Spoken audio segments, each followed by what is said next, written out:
शांत छोटे से गांव में अर्जुन नाम का एक युवा लड़का रहता था। अर्जुन पढ़ाई में ठीक था, लेकिन वह समय की कदर बिल्कुल नहीं करता था। उसकी एक ही आदत थी कि वह हर काम को बाद में करने की सोचता था। होमवर्क करना हो तो बाद में, पिता की मदद करनी हो तो बाद में।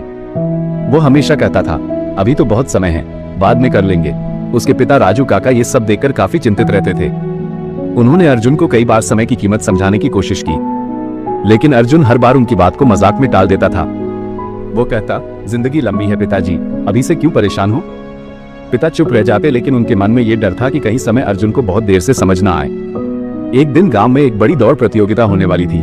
पहला इनाम एक नई साइकिल थी, जिसकी अर्जुन को बहुत इच्छा थी। अर्जुन ने दौड़ में हिस्सा लेने का फैसला किया। उसने मन ही मन सोचा कि वो जीतकर साइकिल जरूर ले आएगा, लेकिन फिर उसकी वही पुरानी टालमटोल वाली आदत सामने आ गई। उसने सोचा कि तैयारी कल से शुरू करूंगा। फिर उसने अगले दिन भी वही कहा कि कल से शुरू करूंगा। ऐसे ही दिन पर दिन गुजरते गए। दौड़ का दिन आ गया, लेकिन अर्जुन ने कोई तैयारी नहीं की थी। फिर भी वह आत्मविश्वास से मैदान में पहुंच गया। सीटी बजते ही सभी प्रतिभागी दौड़ पड़े। शुरू में अर्जुन पूरे जोश में दौड़ा, लेकिन कुछ ही देर बाद उसकी सांसें फूलने लगी। बाकी सभी उससे आगे निकल गए। अर्जुन लड़खड़ाया और मैदान के बीच में ही रुक गया। वह हार गया। अर्जुन मैदान के कोने में बैठकर चुपचाप रोने लगा। उसके पिता उसके पास आए और उसके कंधे पर हाथ रखकर बोले, बेटा, हार का दुख बाद में होता है, लेकिन असली दुख तब होता है जब हार की वजह हमें खुद पता हो। अर्जुन ने सिर झुका लिया। वो जानता था कि उसने समय की बर्बादी के कारण ये हार झेली है, लेकिन उसने उस हार से भी कोई सबक नहीं लिया। समय गुजरता गया और अर्जुन कॉलेज में पहुंच गया, लेकिन उसकी आदतें नहीं बदली।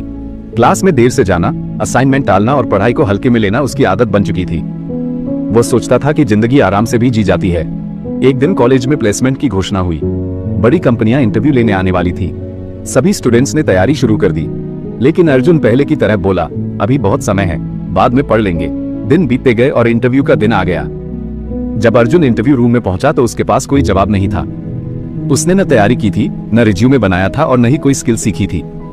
इंटरव्यू जल्दी ही खत्म हो गया। अर्जुन रिजेक्ट हो गया। वो बेहद निराश हो गया। उस दिन अर्जुन बहुत देर तक अकेले बैठा रहा। उसे महसूस हुआ कि वह अपनी जिंदगी पीछे छोड़ रहा है, लेकिन असल में वो समय को नहीं, खुद को पीछे छोड़ रहा था। उसी रात उसने तय किया कि वह अपनी जिंदगी बदल देगा। अब वो समय की कीमत समझेगा। अगले दिन उसने अपने पिता से बात की। उसने कहा, पिताजी, मैं अपनी जिंदगी बदलना चाहता हूँ। पिता मुस्कुराए और बोले, जागने में देर भले हो गई हो, पर अब समय मत गंवाना। उन्होंने अर्जुन को अपनी पुरानी घड़ी दी और कहा, हर टिक टिक की आवाज कहती है, अभी करो, यही करो, इसी वक्त करो। अर्जुन ने अपने जीवन में अनुशासन लाना शुरू किया। अब वो हर दिन की प्लानिंग करता था। सुबह जल्दी उठना उसकी आदत बन गई। उसने पढ़ाई और स्किल्स पर मेहनत शुरू कर दी। समय के साथ उसकी सोच, आदतें और जिंदगी बदलने लगी। कुछ महीनों बाद फिर से प्लेसमेंट आया। इस बार अर्जुन तैयार था। उसने आत्मविश्वास के साथ इंटरव्यू दिया। उसका चयन हो गया। उसे एक अच्छी कंपनी में नौकरी मिल गई। जब उसने यह बात अपने पिता को बताई तो वे बहुत खुश हुए। अर्जुन ने उनसे कहा, पिताजी, अब मुझे समझ आ गया है, समय सबसे कीमती चीज है और इसका सही उपयोग ही जीवन बदलता है। पिता ने मुस्कुराकर कहा, याद रखना बेटा, समय को पकड़ो नहीं, समय का सम्मान करो। अर्जुन ने सिर झुकाकर कहा, हाँ पिताजी, अब कभी समय बर्बाद नहीं करूंगा। सीख, जो समय की कदर करता है, समय उसे सफलता तक पहुंचाता है, और जो समय को गंवाता है, वो जीवन की दौड़ में पीछे रह जाता है। समय ही जिंदगी है और इसे सही दिशा देना हमारे हाथ में है।